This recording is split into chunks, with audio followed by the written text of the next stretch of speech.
प्रीता,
जानना चाहते हो ना कि इस बच्चे का बाप कौन है?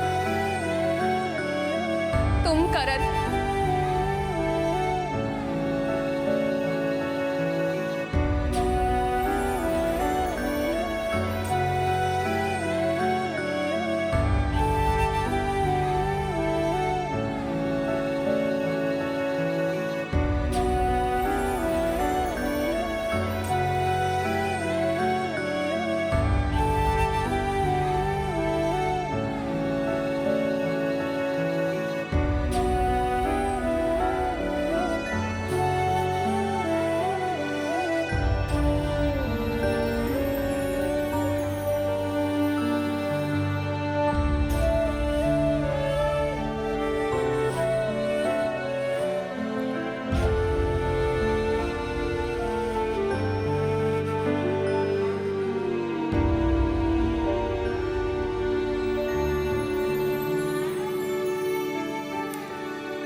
राखी पुत्र, इतना गुस्सा करने की या टूटने की जरूरत नहीं है पुत्र। संभाल अपने आप को।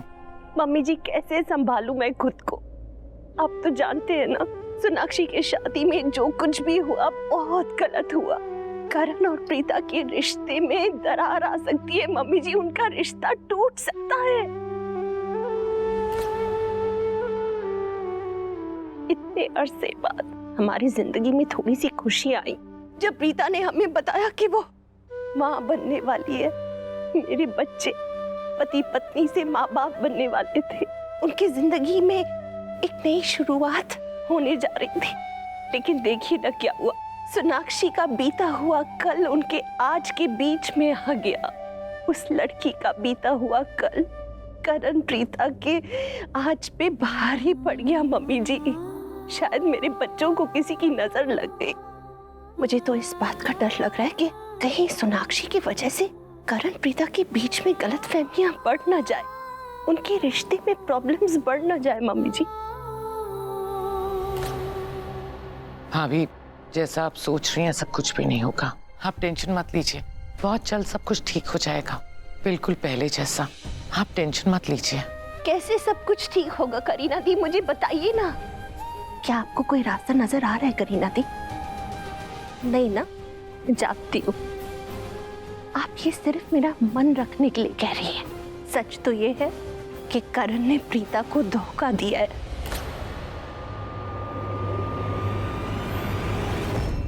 अगर अतीत में करण से कोई गलती हुई होती या फिर हो गई तो कम से कम वो प्रीता को बता तो सकता था ना। कम से कम जिंदगी के इस पड़ाव पे आके उनके रिश्ते में इतनी कठिनाइयां तो नहीं जागती। आप मुझे बताइए अब क्या होगा उन दोनों के बीच में करीना दी, बताइए ना। अगर मैं प्रीता की माँ होती ना तो हाथ पकड़ के अपनी बच्ची को यहाँ से लेके चली जाती। ससुराल में नहीं रहने देती मेरी बच्ची को। क्यों रहे वो?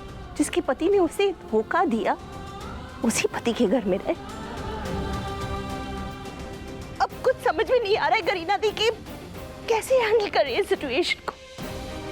राखी जी, मामी, आंटी मामी जी, जी, मैं देखता हूँ माँ। जय पुत्र। मॉम, आप भी चलिए, चल के रेस्ट कीजिए। चल पुत्र।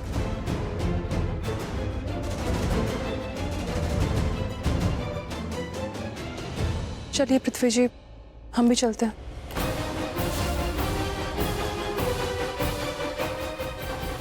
हाँ, अपने रूम में। तुम जाओ ना। क्यों, क्या हुआ? मैंने तुम्हें बताया था ना कि आजकल मैं यूएस वाले क्लाइंट को हैंडल कर रहा हूँ। रात को काम करता हूँ, दिन में सोता हूँ। तो तुम जाओ, जाके सो जाओ।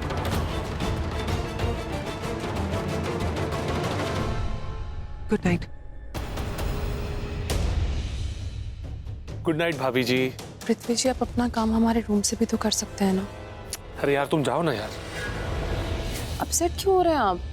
सॉरी, मेरा मतलब है मैं अपसेट नहीं हो रहा हूँ। मैं तुम्हें समझाने की कोशिश कर रहा हूँ कि तुम जाओ, जाके सो जाओ। यूएस क्लाइंट है, रात भर उनसे बात करनी पड़ेगी, वीडियो कॉल, कॉन्फ्रेंस कॉल और ना जाने क्या क्या। तुम जानती हो ना कैसी मीटिंग्स होती है।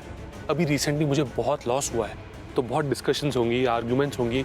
अगर मेरी आवाज़ आएगी तो तुम्हें नींद कैसे मिलेगी? तुम कैसे सो पाओगी? मैं चाहता हूँ कि तुम चैन की नींद सो, तो ही तो मुझे चैन मिलेगा ना। तो तुम जाओ, प्लीज जाके सो जाओ। अगर मैं आवाज़ करता रहूँगा तो तुम डिस्टर्ब हो जाओगी। मैं नहीं चाहता कि मैं तुम्हें डिस्टर्ब। पृथ्वी जी, आप स्ट्रेस मत लीजिएगा, लेकिन ठीक है। Good night. Good night.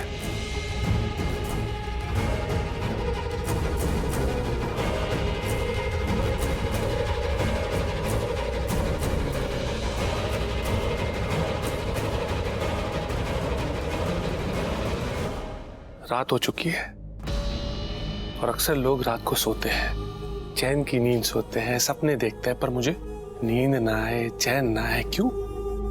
क्योंकि एट प्रेजेंट मुझे सिर्फ एक चीज में इंटरेस्ट है, करण और प्रीता जी की लव हिट स्टोरी में। क्योंकि एट प्रेजेंट करण और प्रीता जी की लाइफ में एक बहुत बड़ा तूफान आ चुका है। इससे बड़ा तूफान तो आ ही नहीं सकता। And I am damn sure कि ये जो तूफान है ना, ये उन दोनों के रिश्ते को तोड़ फोड़ के चला जाएगा। तूफान जल्दी आ और आके करण और प्रीता जी दोनों को एक दूसरे से दूर करके जा।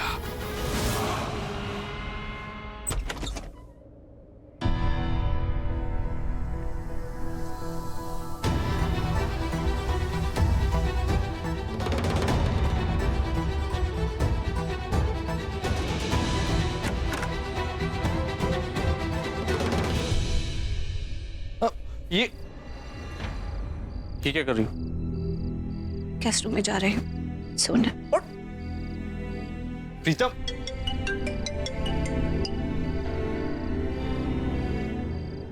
हाँ माँ। तू ठीक है ना? वो क्या हुआ कि मुझे पता है कि इतनी रात को मुझे तुझे फोन नहीं करना चाहिए था, लेकिन मन ही नहीं मान रहा था। दिल में ना कुछ अजीब सी बेचैनी हो रही थी, इसीलिए सोचा कि तुझे फोन कर लूं। हर बार भूल जाती। तेरी फिक्र करना बंद कर देना चाहिए मुझे। तेरे साथ तो हमेशा करण होता है, और जब करण तेरे साथ है, तेरा ध्यान रखने के लिए, तो मुझे चिंता करने की क्या जरूरत है? फिर भी माँ हूं ना, इसीलिए चिंता हो जाती है। जरा सा दिल जो है ना वो बैठने लगता है, तो लगता है कि पता नहीं सब ठीक है कि नहीं। इसीलिए मैंने इतनी रात को तुझे फोन कर लिया। सब ठीक है ना वहां पे? वो मेरा ना दिमाग सच में खराब हो गया। मैं बार बार एक ही चीज क्यों पूछ रही हूँ तुझसे, जब मैं जानती हूँ कि करण तेरे साथ है, तुझे कभी कोई तकलीफ नहीं देगा।